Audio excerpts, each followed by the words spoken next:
तो सरकार उनके साथ साथी बनकर के, सहयोगी बनकर के उनका ख्याल रखने के लिए खड़ी हो। ये मुझे लगता है कि एक बहुत पुण्य का कार्य जिसको हमने अपने हाथों में लिया है, उस काम को पूरा करने के लिए एक बड़े संकल्प के रूप में हम आगे बढ़ते हुए 60 साल से ऊपर सभी को आय सीमा में छूट देते हुए पेंशन का प्रावधान करने की हम घोषणा करेंगे।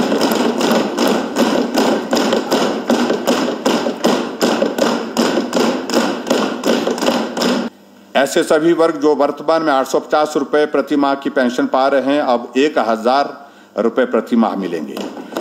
ऐसे सभी वर्ग जो वर्तमान में 1000 प्रति माह की पेंशन पा रहे हैं को अब 1150 रुपए प्रति माह मिलेंगे।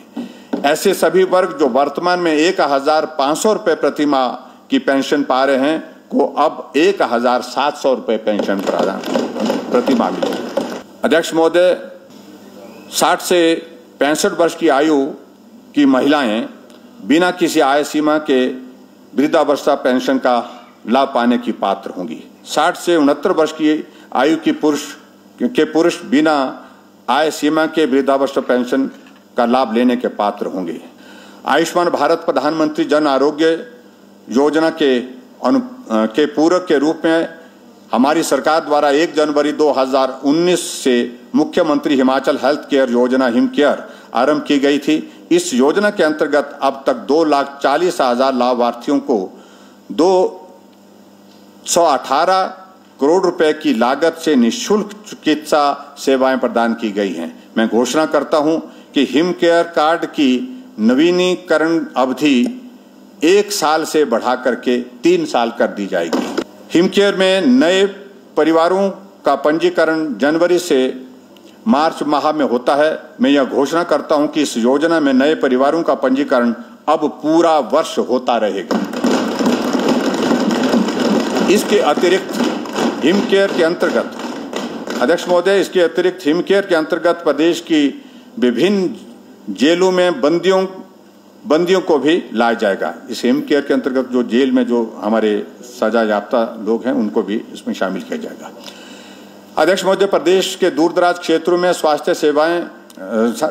स्वास्थ्य सुविधाएं घर द्वार उपलब्ध करवाने के उद्देश्य से मैं एक नई मुख्यमंत्री मोबाइल क्लिनिक M3C, ये बड़ा महत्वपूर्ण है जिसका मैं जिक्र कर रहा हूं। मुख्यमंत्री मोबाइल क्लिनिक जो है M3C, उसका छोटा नाम रखा शॉर्टकट में, योजना को शुरू करने की घोषणा करता हूं।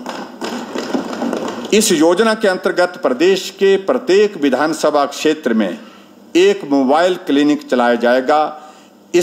इसमें बेसिक स्वास्थ्य सुविधाएं उपलब्ध करवाने के लिए जरूरी उपकरण होंगे। इसमें एक डॉक्टर द्वारा अपनी टीम के साथ गांव में जाकर चिकित्सा सुविधा दी जाएगी। इसमें डॉक्टर एक पारिवारिक डॉक्टर की तरह कार्य करेगा। कोविड से उत्पन्न स्थिति से निपटने हेतु तथा स्वास्थ्य सुविधाओं से वंचित रहने वाले लोगों के लिए यह योजना एक वरदान साबित होगी। विगत वर्षों में स्वास्थ्य संस्थानों का व्यापक विस्तार हुआ है। इसको देखते हुए मैं यह घोषणा करता हूं, चिकित्सा अधिकारियों के 500 नए पद हिमाचल प्रदेश में सृजित किए जाएंगे। मुख्यमंत्री रोशनी योजना के अंतर्गत पात्र 12,765 निर्धन परिवारों को निःशुल्क विद्युत कनेक्शन उपलब्ध करवाए गए हैं। इस योजना के अंतर्गत 2022-23 में 5,000 परिवारों को कनेक्शन दिए जाएंगे। मेरे हर बजट में न्यूनतम दिहाड़ी में प्रभावी बढ़ोतरी हुई है, जिसका सीधा लाभ आउटसोर्स कर्मियों को मिला है। अध्यक्ष महोदय, प्रदेश की विकास यात्रा में कर्मचारियों के साथ साथ विभिन्न विभागों में कार्यरत पैरा वर्कर्स अतुलनीय योगदान है। कोरोना काल में उन्होंने सरकार के साथ कदम से कदम मिलाकर के सेवाएं दी हैं। हमारी सरकार इनके कल्याण के प्रति